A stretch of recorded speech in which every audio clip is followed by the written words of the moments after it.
Someone I worked with really wanted to go into sales. They actually right out of the gate were able to double their salary basically overnight. You're typically going to see an entry point, I would say on the low side of 65,000, and then the high side anywhere from maybe 100 to 110,000. It's not unheard of for reps who have a killer year to make 500,000 or $1 million, right? If you don't like it, it doesn't work out. You could become a sales engineer. Right. You could go into customer support, especially if you're young, don't have kids like we talked about earlier. It's only going to get harder the more you wait. So if you've been in a position where you're not happy with what you're doing, like you got to do it. Like you got to do it or it's not going to happen. What's up, guys? And welcome to another amazing episode of Amazing Conversations with Engineers, where I sit down with engineers and explore their journeys, lessons, and successes to help the younger generation make better and more informed career and life decisions. My guest today is Eric Finch. He's a former Team USA athlete. He has a degree from Auburn University on wireless engineering and hardware, essentially electrical engineering, and he's currently a tech sales professional. Specifically, he's moved up the ladder from a sales development representative, aka SDR, and he's currently an enterprise account manager. Eric has been in tech sales for the last 4 years and is one of the top performers in his industry. Today, Eric will share his journey on what it's like to be in tech sales as a sales development rep, what kind of skills are needed to succeed in tech sales, how much money you can make in tech sales, and of course, the best way to get started on your tech sales journey today. Eric has a YouTube channel called Tech Sales with Eric, where you can find out more about his journey, his wisdom, and how he helps people get started with tech sales. So with all of this, you definitely don't want to miss a thing. And if you enjoyed this episode and you would like more episodes like this, hit the subscribe button, like the video, and get ready to learn everything you need to know to start your own successful journey in tech sales. Enjoy. You graduated with an engineering degree. I'm assuming it was electrical? Yeah. It was the distinction of wireless engineering hardware. But yeah, I took a job that was effectively electrical. Yeah. Got it. So when was this approximately in the timeline? Yeah, so I graduated December of 2015, and then I started my first engineering job, January 2016. How long were you an engineer overall? Yeah, so in total, I had 2 engineering jobs. I was an engineer in total for 3. I worked at a really large company. After 2 years, I was like, I'm not sure if this is for me. So I went to like a 30-person company, and then I quickly realized I wanted to do something different entirely. So yeah. Gotcha. What was the breaking point? What was the point where you said, this is not for me, and I want to go into a new field? Yeah, I think it was a couple of things. The plan was always like get an engineering degree, get a good job, right? And I got those things. And I think at the time, it was great. Like, and I was very fortunate to be in that position. But I also realized like getting an exposure to a completely different element and lifestyle through sport. I got out there pretty quickly, and not being able to play like really started to, I thought I would retire and be happy with what I did, but I wanted to keep playing. I also got in my first job exposure to sales directly. So a lot of times I was helping salespeople scope projects. I was working with key accounts, kind of uncovering technology they could use. And especially having a very competitive side to me, I really had no exposure to tech sales in undergrad. And I was like, wait, so like they make more money than engineers potentially, right? And it's unlimited in theory. And that really kind of planted the seed and started to get me to look outside of sales, or outside of engineering, excuse me. I don't know if it's my echo chamber or my social media feed. I don't know what it is, but I've seen more engineers that are now venturing out the engineering world. They're becoming more content creators. They're becoming more entrepreneurs. And I don't know if you ever heard of Tech Lead, this other software engineer YouTuber.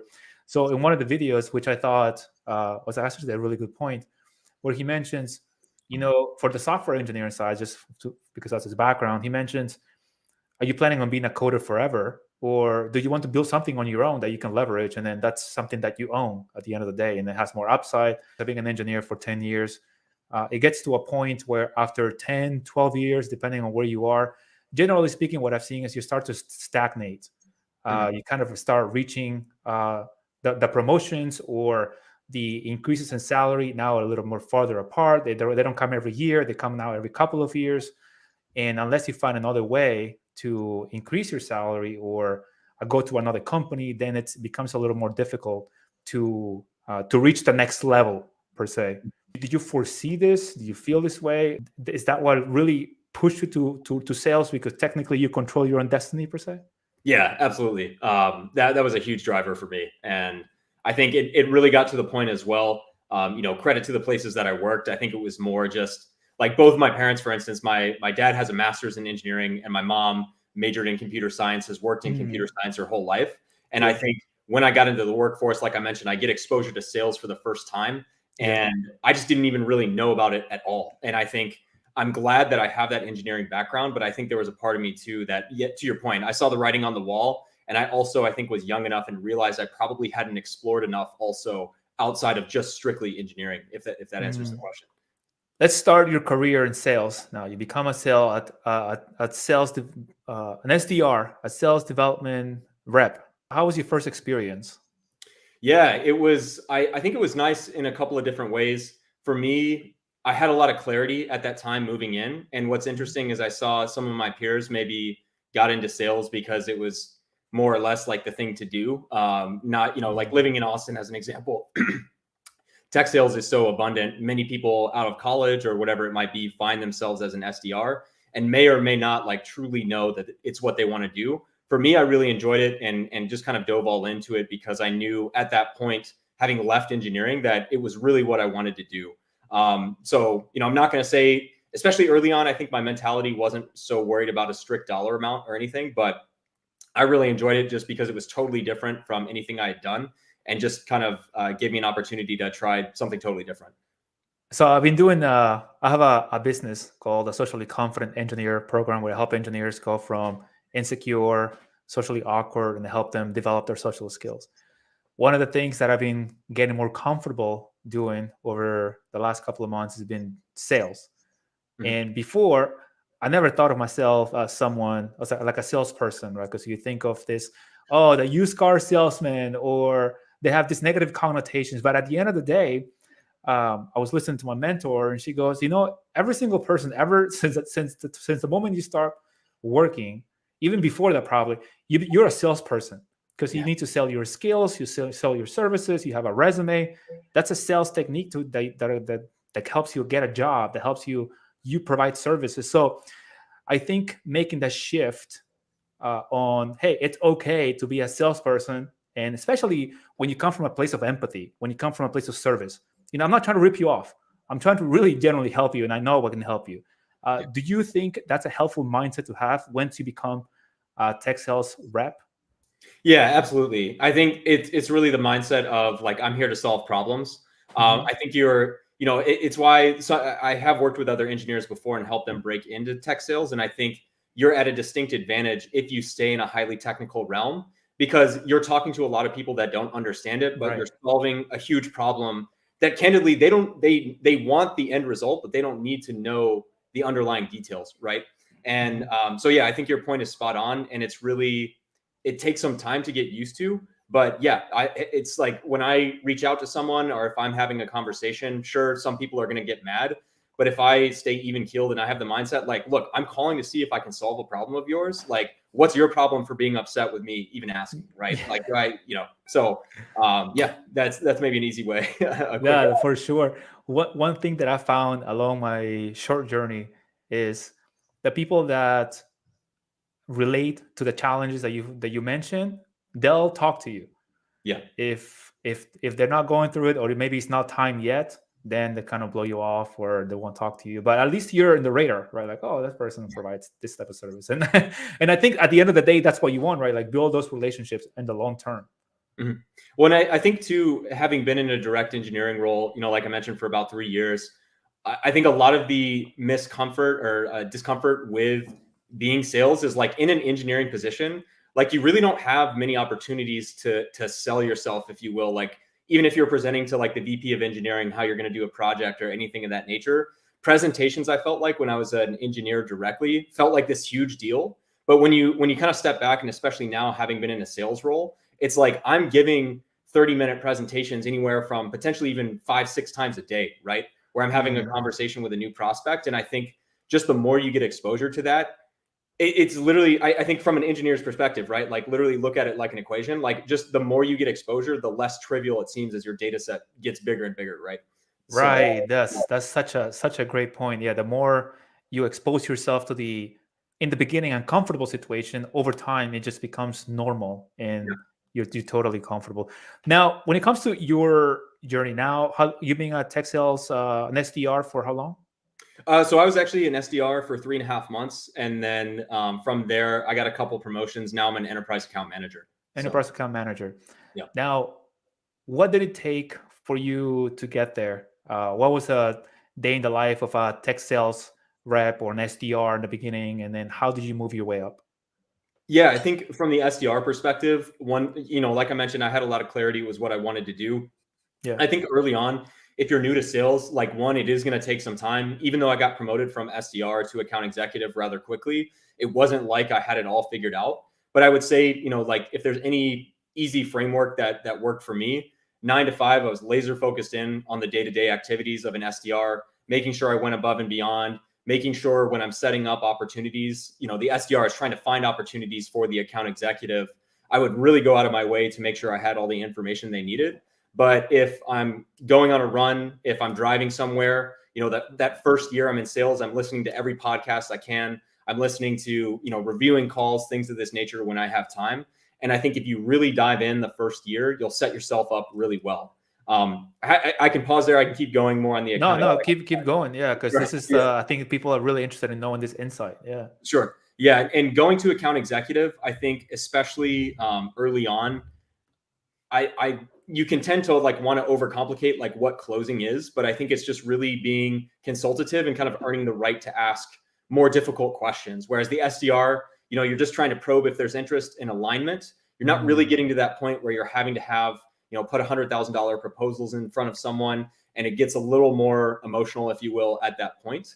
But for me, I was fortunate to have a lot of success. I guess in hindsight, I think if there's anything that worked well, just being rather technical. I sold databases in my first job, and I knew the tech in and out. It didn't mean I was sitting there talking about how to write a SQL query or anything like that.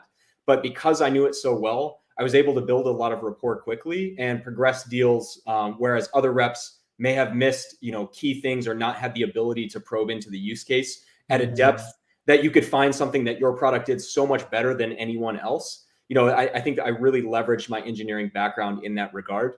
And then lastly, so that's kind of like the small business to mid-market sales that I did. Now in the enterprise account manager role, I will say it's changing a lot. I've definitely had to get more of a relationship focused approach, and also the deal cycles where when I first became an account executive, you're going for smaller companies. Those might be anywhere from 2 to 3 months. Now on the enterprise side, we're looking at 6 to even 12 months in the case of some huge companies, right? And so I think the mindset changed. You have to take a longer term outlook, and also early on where there's a limit, but certainly if you're like go early on, that can benefit you as an SDR. And maybe early on, now it's more strategic, doing a lot of research. If you're coming, especially up the chain at these Fortune 500s, you might get one meeting with a VP. And if you show up and you're asking them basic questions, they're like, you're wasting my time, right? So now there's half a day where I'll spend researching, going over my notes, making sure I'm incredibly prepared. Whereas the S&B side, you can kind of get away with a little bit less of that. So I'll pause there. I could go on and on, but yeah, for sure. Now, when you were in SDR, did you have to do a lot of cold calling, cold emailing? How did you approach that? And what advice would you give to someone that it's just getting started, getting their feet wet in tech sales? Yeah, I think honestly, it's funny. The first day I made phone calls. So yes, I've made all those. Basically, the first 2 years I was an account executive, I was full cycle, which means even if I'm closing business, I'm still having to do my own prospecting as well from end to end. Yeah. I think it was interesting. The first time I got hung up on, because I had played, I was a goalie in team handball, and it was very much like just getting scored on. And it's like, it sucked for like 15 seconds and I just moved on. And especially now, I mean, it's not like I look forward to it, but it like I said, the more you do it, just have that perspective of if they hang up on you, it's like, what? I'm just trying to solve your problem. Like, what's your problem, for hanging up on me, right? But yeah, in closing too, I think especially when you're getting started, you have inbound leads and outbound leads. Just use all the data you have to have a really, succinct and well-informed question when you open a call, and just detach yourself from the outcome. Like if I call you and I'm like, hey, I noticed you're using this and I was curious what your plans are for 24. Like if you hang up on me, all right, whatever, next one, so yeah. No, that is such a great mindset, because so one of the things, for more generally speaking, now when it comes to social skills, and a lot of engineers that struggle with their social skills, one of the things that I found, something that I personally used to deal with, is at some point you attach yourself to the outcome of a certain social interaction. So let's say that you get out there and you practice and you know what to do, you know what to say. Some things, inevitably, you're going to make mistakes. Now, if you want to keep putting yourself out there and keep doing it, you can't possibly go through the roller coaster of emotions that every time somebody picks up and says yes, you feel happy. If they say no, they reject you, you feel low. So you have to learn to build a thick skin and detach yourself from the outcome. That is such a great point. Let's talk about salary. What's the highest that you've seen SDRs make, or how can you go in the ladder, and what's the potential? Because I think that's what attracts a lot of people. It's like, oh, I can make a lot of money. You mean that I don't have to have experience? I don't have to go to college? Like, how do I make this happen? What's your insight on that? Yeah. I think early on, right now the market's changing a lot, but the SDR level, again, let's consider the fact that, I'm typically in like the high tech world, high growth, well-funded startups or public tech companies, right? You're typically going to see an entry point, I would say, on the low side of 65,000 OTE. And then the high side, anywhere from maybe 100 to 110,000. And that's a combination of both base salary and commission. So what is OTE? That's on target earnings. On target earnings. Okay. Yeah. Just an acronym for literally just base and commission. So let's take like my first job as an SDR, 75,000. I had a $45,000 base salary and then 30,000 based on my performance month by month. So when I would hit whatever I ended at for the month, it would get paid out the next month. But that 45,000 was coming in like a standard, engineering check every, 2 times a month, whatever it is. So yeah. And then on the high side at the enterprise level, it definitely attracted me to it. I mean, engineering is great. And I think there's a lot of engineering positions that pay very well. On the sales side, it was 2 factors for me, certainly the upside and uncapped in theory, but also if you do well, I think sometimes in engineering, I would want to tap into your experience and learn more for sure. But I think in engineering, to get to a very healthy number, 6-10 years where it's like comfortably into the 6 figures, and in tech sales, if you have a track record, if you performed well in a matter of 5 years or so, maybe 5 to 7, you can start reaching into like 300,000 OTE, which again is base and commission. And it's not unheard of for reps who have a killer year to make 500,000 or $1 million, right? But the grass is always greener. Those are definitely rarer cases, but it's definitely possible, and I've seen it happen firsthand. So yeah. And what do those people that make it happen do? Oh man, depends on everyone's different story, right? I would say I think the big thing is especially getting further. Almost all of them are at that enterprise level. There's a few cases here and there where that's not the case, but I think again it's really. I mean, some of it can be timing. You might get lucky where you have a couple deals close all at once, and that's the thing too. Once you hit 100% of your quota, there's usually accelerators for going above that. But also I think, to some extent, right time, right place, having a territory that, fits a great need. You're at a great company with a great product. But regardless, I think a lot of them still prospect regardless of the position they're in. None of them get comfortable at that enterprise level and just kind of take what comes their way. But also I think it's all, there's so many things in and out, but really pushing for like larger deals. For instance, a lot of reps may get $100,000 deal and be like happy that they have that, where someone who's really pushing and is truly solving a problem may say, hey, we can do 100,000. Or what you're not seeing is if the broader team adopts it, it will cost 500,000, but your return on investment would be much more substantial, right? There's so many hypotheticals, but just saying, you're trying to get and exhaust every resource you can with every opportunity you can. So what kind of personality do you think it's needed for sales based on your experience? Yeah, man. I think there's a couple ways to break it down.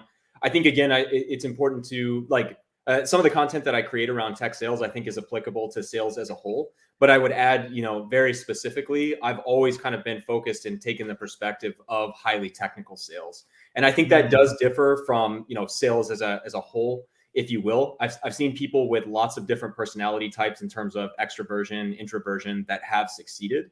I do think there's a level of needing to be uncomfortable, and that manifests in different ways, right? So certainly like bugging an engineer, getting comfortable, having to ask difficult questions. That's not necessarily tied to like extroversion or introversion, but I also do think there's a heavy need for just being a self-starter and kind of having a little bit maybe like less direction or clear end goal, as opposed to like engineering. Obviously depends on where you're at, but a lot of times you at least know largely where you're going and can operate within that framework. Sales is a little bit more ambiguous. So there's a lot of upside, obviously, when it comes to tech sales and how far you can take it. It seems to me that if you don't meet your quotas, obviously, how much you get paid depends on how much you sell, how much you reach out. Would you say there's a specific type of person that will perform at this job the best? Like maybe somebody with fewer responsibilities, somebody that is young, somebody that is eager to just push it as far as he or she can go. Because I'm looking at myself, right? I'm like, okay, so I'm an engineer and I have a family. I provide for my family. I don't want to put myself in a position where I was like, oh man, my salary is going to depend on what happens. Like if something goes sideways, if I get sick, like something just happens, right? What's your advice to people that are thinking, I have a lot of responsibilities, but tech sales sounds kind of interesting. How would you approach that situation? Yeah, a couple different ways to go about it. I would say if you're in like in my case, if you're 1 to 3 years into your engineering career, and let's say you're right out of school, don't have any kids, and you want to try it, I would say there's no better time. It's better. It only, let me put it this way: it only gets harder the more you wait and the more you think about it. So if you've thought about it for a long time and you don't have those responsibilities, at a minimum, even if you try it for a year, you have that engineering background. Right. If you don't like it, it doesn't work out. You'll have to put in the work, but I think you'll be fine. You could become a sales engineer. Right. You could go into customer support. You could go back to engineering, right? I don't think it's a huge deal. I would say to someone, that maybe has kids, more responsibilities, things of that nature.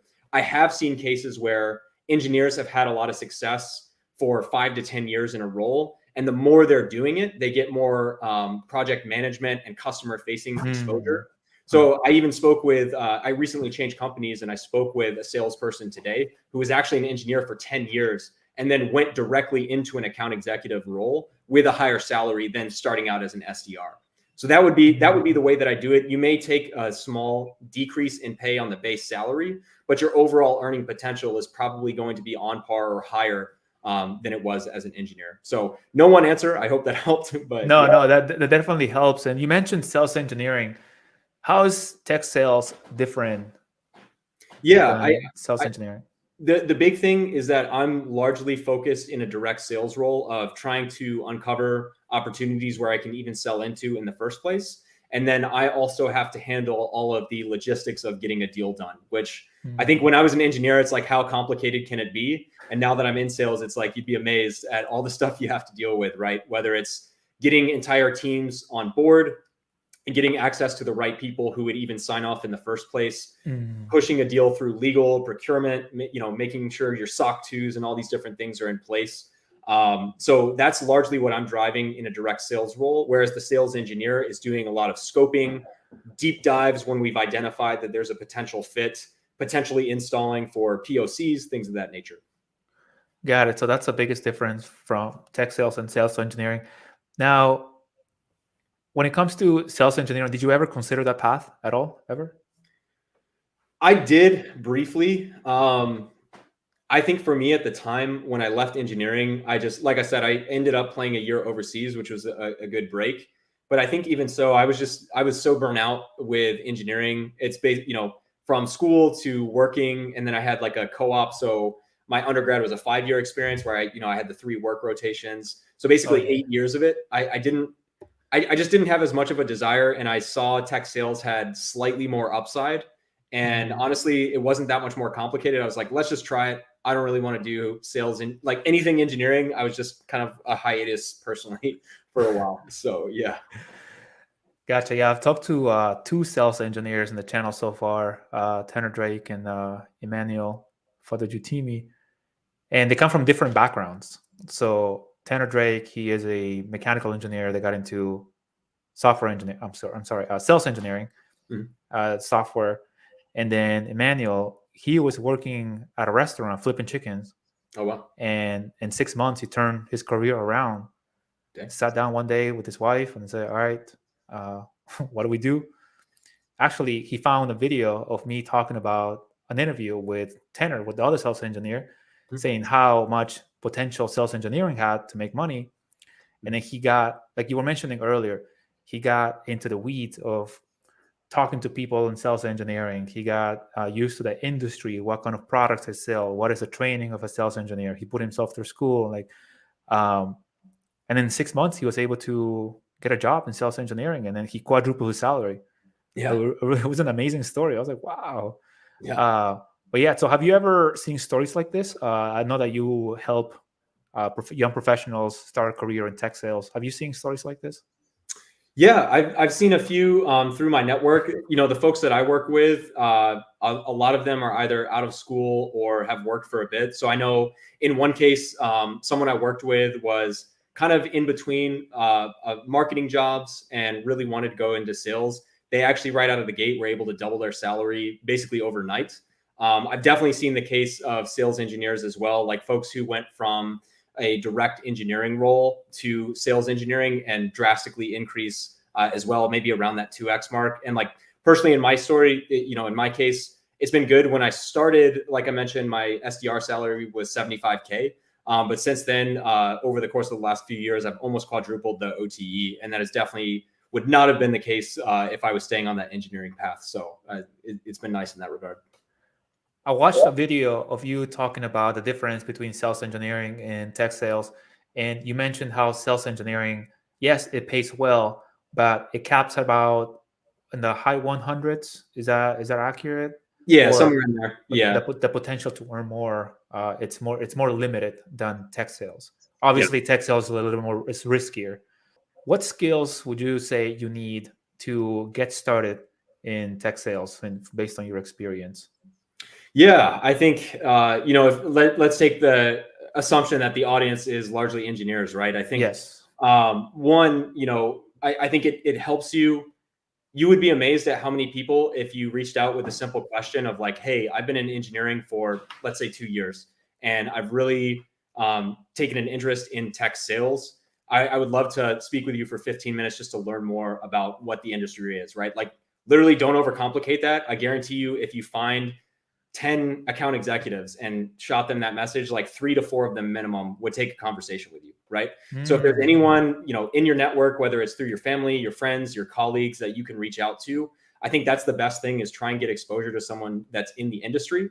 And from a skill set perspective, really, I would say understand the difference between being an engineer and being in tech sales, because it benefits you to have a lot of technical knowledge. But in the context of a sales conversation, you need to find the limit of when to bring that in versus like actually knowing how to drive a business level conversation and actually make sure that they're serious about buying, as opposed to like geeking out on the tech together and then being like, okay, so that's $100,000. And they're like, oh, what? So it's definitely more of an art than just the ins and outs of engineering. So walk me through. So let's say that you show up to, would you call them demos? Yeah, is that what you demos, call when you discovery show up? calls. Or Yeah. so let's say you have a meeting with someone. Mhm. How would you approach the situation? What are you looking for?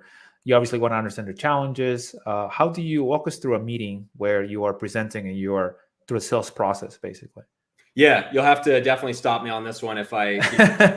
But let's take a fairly standard example is whether it's you or an SDR on your team. You identify, you call someone, there's maybe a fit. So we set up a 30-minute discovery call, and as the name implies, we're gonna basically discover if this is a fit. So from there, average structure, maybe 15 to 20 minutes. We're really gonna dive into their ecosystem.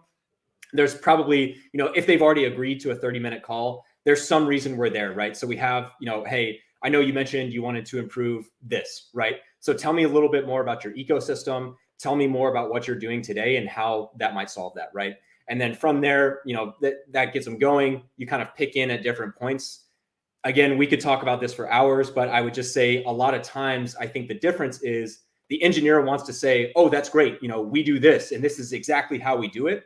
Whereas in sales, in those first 15 to 20 minutes when we're learning about what they're doing, we're actually asking questions in some cases that we actually know the answer to, but we want them to like say things and articulate what we solve for before we introduce the solution. And like, don't get me wrong, the last part of the call, it's not like we say, well, you said this and that's exactly what we do, right?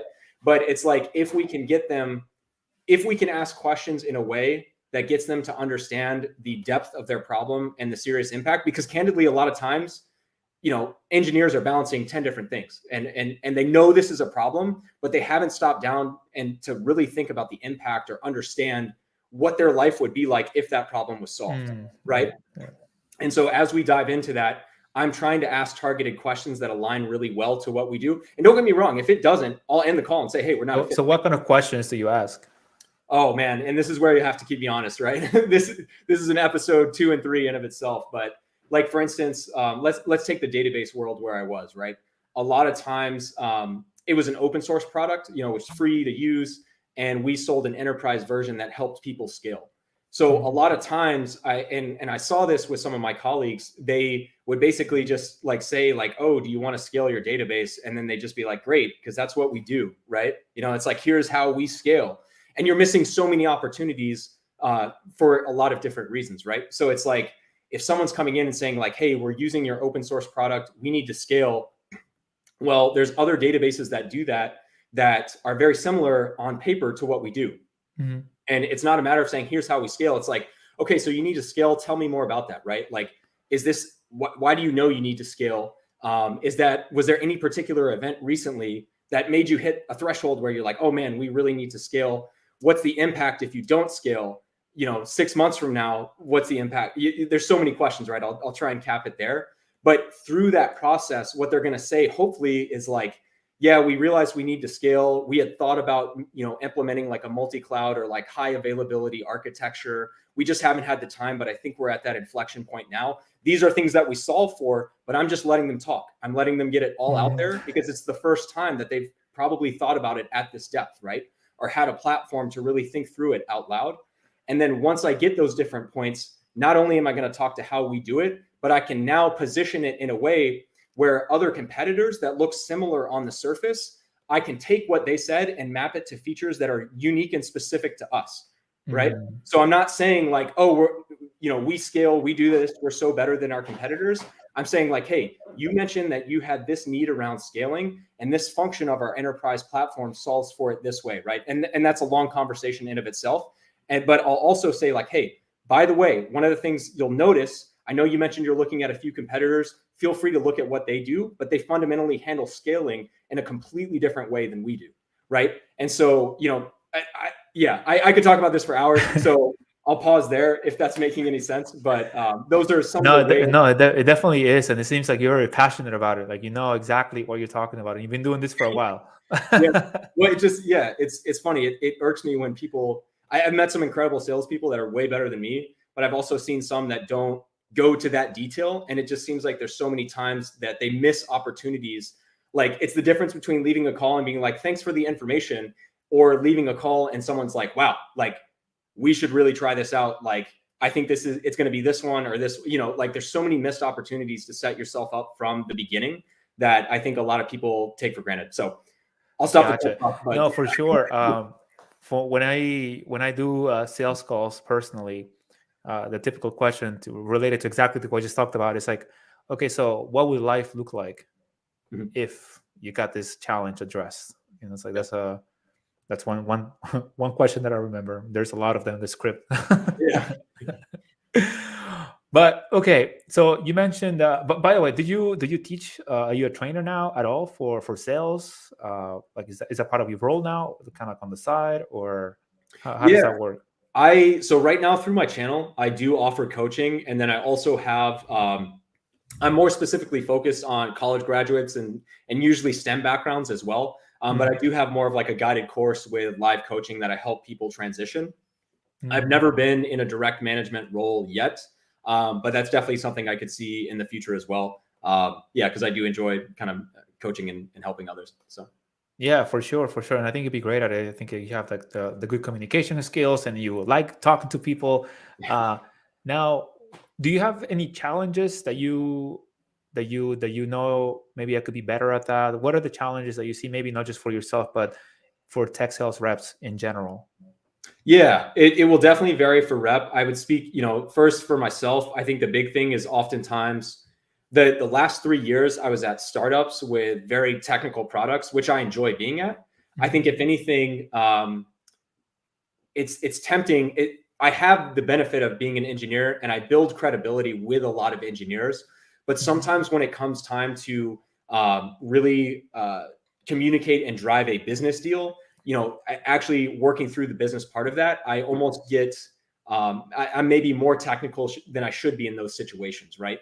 And I think it's a line, it's a constant evolution and there's no one perfect answer, but I found myself in a few times maybe finding a prospect that really enjoys our technology, and that's great. But I kind of get lost in that conversation and don't tie it out to the fact that it costs $100,000. And can we find justification to actually buy it, right? Right. And yeah, from there, different reps, it depends, different things. So that's I'll probably cap it there. But I would say coming from that engineering side, that's one thing that I could probably improve for sure. So yeah, the ones where I remember watching a video from Grant Cardone, like he has like a sales background. yeah. And then I watched the video. I was in my car and I said, let me just watch this video from it was like 10 years ago. That's when he was still doing cold calls to sales. He was overseeing his sales reps. Yeah. And then he jumps in the call and he goes, hey, Jimmy, so tell me what your business does, man. So what are your challenges? What are the things that I can help you overcome right now?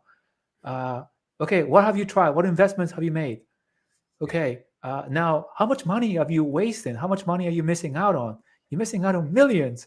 Now my program is going to get you there, but it's not going to cost you millions. It's going to help you recover. So he just goes over the challenges and the pain points basically, and then basically stating explicitly how much the party is missing out. Yeah.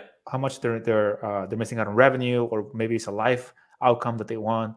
And I think that's crucial when it comes to helping them see another perspective. It's not so much like digging on the pain point, but helping them understand, because many times we don't know what we want, and then we don't realize we need something. It's like, oh wait a minute, like that's actually really helpful or useful. Yeah, I think you bring up a good point too. Like if there's an easy one I could say about other things that reps commonly struggle with, myself included, is taking an answer at face value, right? Like an engineer may come to you and say, oh yeah, like we needed to scale our database for the last 3 years. And the inclination is like, oh great, like that's why we're here, right? But as an example, it's like, so wait a minute, this has been a problem for 3 years and you've done nothing, right? Yeah. Why are we talking now? And oftentimes, not probing into that further and taking things at face value really sets you up to fail. And like that situation I mentioned of, hey, it's great, this is a fit. And then when you put a $200,000 purchase order in front of them, they're like, sorry, I can't do it. So yeah. Or why do you want to fix that database? Like, what does it do at the end of the day for the business? Gotcha. Yeah. Absolutely. Now, so let's say somebody's looking to get into tech sales now, and for your own personal journey, how far do you want to take this? How far do you see? What do you see yourself in the long run? That's a good question. I think I really enjoy it right now. I'm very, very happy where I'm at. And I think for me, I think at least for two to three more years, I could probably be like an individual contributor role, not so much a manager. Probably in the future at some point, look more at a manager type of role and go up that way. But yeah, I think outside of that, I try not to, even going back to like when I played handball, right? It's like, I thought I knew I was going to go to school, become an engineer. And it's like the further my life has gone, it's like everything I tried to plan down to a small detail has like gone the exact opposite, right? So it's like I have some bumpers up. I know I'll be in sales for the long term. Whether I'm an individual contributor, whether I'm a manager, we'll kind of see how it progresses. So yeah. Gotcha. But now you're also a coach, right? Like you help engineers or you help STEM professionals break into sales generally. Tell me a little bit more about your program. What do you do? How do you approach the situation? How do you help them break into sales, tech sales? Yeah, I think it's a few things. I really, when I first got into sales, the first year, like I mentioned, I just studied like crazy and really worked hard, and still doing that obviously. But as I got into it, I saw a lot of people with STEM backgrounds or otherwise trying to break in. And really for a year before I even started making videos, I was finding people in online forums or whatever it might be that wanted to break in and just helping them break in. And then really it got to the point, I actually started interviewing people here and there for SDR jobs. And I saw that so many people didn't really have, like, they thought they knew what sales was, but there wasn't a lot of content the further I got into it on super highly technical sales. So sorry, roundabout way to get to the answer to your question, but that's kind of the genesis of why I started making content. And same thing, it really got to the point the channel has grown kind of crazy, unexpected, but I got a lot of requests for personal coaching. And so the program that I created is designed, like I said, typically I'm working with minimally college grads or folks who have worked in industry with or without a degree for like 5 to 7 years. And then also STEM degrees, just graduating or engineers transitioning. It's a combination of video and also weekly live coaching. So that was a big thing for me. I'm not one to, I don't think you can get it all just from video. And so I make a point to have, we have a weekly group call. I can also hop on one-on-one. We have a Discord as well for immediate feedback, but it's really designed. I think, going back to a point I mentioned earlier, I probably overthought what it takes to break in. Like if you have an engineering background, you've worked as an engineer for 2 years, you can clearly articulate why you want to go into sales. Like people oftentimes like don't believe that if you literally like have all that squared away, you could probably get an SDR job in like 4 weeks. Like if that, like from literally start to finish. I'm not going to say that that's the case for everyone, right? But I think you're on the hook. But literally, I mean, it's amazing. Like a lot of, and candidly, strictly speaking to the engineers out there, like I said, a lot of people stumble into sales that like maybe don't have that technical aptitude to really do that well. And it's like, if you're coming in as an engineer, you have that desire and even just the raw skills to like be decent over time within a 6 to 12 month time period in tech sales, like you are so highly overqualified in a good way for that role that you will have so many opportunities that, I think people don't underestimate how, when you put in the work, how quick it can happen. So. Now, did you also help them with their communication skills or you just help them break into sales? Like how to get that job? Yeah, I think we, a lot of the course that we have designed has elements of that. I think a lot of times the way that it's set up right now, I'm really searching for people that have had interest and thought about it for a while. And that's typically what I find of people who do take the course, right? It's not sense. Like, I'm at zero, help me. It's like, I've been thinking about it. I could value the structure and then, so. Got it. Yeah. You want somebody you want everybody that is in the same, what would you say, at the quote unquote breaking point, but at the edge of like, all right, I'm ready to change careers. And then you want everybody in the same starting point. So that way you can help them get there. Yep. Awesome. So now where can people find you for your course and your YouTube channel? Yeah. So the YouTube channel is Tech Sales with Eric. So all of my videos do have a link, and I believe in the about section of the channel as well. We do have a course. Currently it's just through Gumroad. And then, like I said, we have a private Discord and weekly group chats, etc. And and then I also do offer just one-on-one coaching. So if you wanted 30 or 60 minutes, that's an option as well. Again, in the description of any videos on my channel. So gotcha. So now to close things out, why should people pursue a career in tech sales? Well, I would say it's, I'd never want to come from the place of it's for everyone. Everyone should do it. I do think, like, I obviously very much value engineering. And I would say one of the things that I'm just thinking through that I didn't mention is like being hyper competitive. When I graduated, like I got super obsessed with handball, right? And when I graduated and went to this huge engineering company, I saw there were people that were as obsessed with engineering as I was with sport. And I realized long-term, like I would be good at it, but I would like never be the best, right? And so all that to say, like, one, if you're an engineer, you like what you're doing, you're making a healthy salary, like the grass is always greener. I wouldn't get too caught up in tech sales. But that being said, for many people who do not enjoy tech sales and or, you've worked as an engineer as well, you want to go more that entrepreneurship route, you don't necessarily feel you're equipped to start your own thing right now, it's a perfect medium. And I think it's a perfect hedge to really get exposure to something else with low risk. Like, again, if you're an engineer, maybe you don't want to start your own company, but you want to try sales, try it. What if after a year it doesn't work, that's fine. And if you do find success, there's all the benefits associated with it that we've talked about. So I think in conclusion, long-winded answer there, but I think, especially if you're young, don't have kids like we talked about earlier, it's only going to get harder the more you wait. So if you've been in a position where you've truly thought about it for 6 months or more, you're not happy with what you're doing, like, you got to do it. Like, you got to do it or it's not going to happen. So Nice. it helps. Yeah. No, for sure. And that's going to be very encouraging to a lot of people, like you say, that are on the edge. Like maybe they've been in the engineering industry for like through a couple of years, maybe 10 years. Who knows? Maybe sometimes I have people watching that are in their 40s. And maybe they're ready to, like, I've been doing this engineering thing for like 20 years. Now I'm ready to like try something new. Especially like you mentioned, like that hyper competitive personality. We really pushing the boundaries. You want to see how far you take something. So tech sales, something definitely to look into. What's the best piece of advice that you could give someone right now to get started in tech sales? I think the thing that comes to mind right now is you'd be amazed at how many people in the industry would be willing to have conversations with you. And so again, I think like it kind of seems like this black box from the outside, but I think a lot of people, especially that have had success, like want to pay it forward. And again, like you can't show up and say like, hey, I'm interested in tech sales. And like you saw one video and like show up and waste their time. Right. But like I said, if you thought about it for a while, you don't have to go and start applying right now. Like find 10 people this week and message them. And like I said, if it's a well-constructed short message, minimum 5 people take a call with you.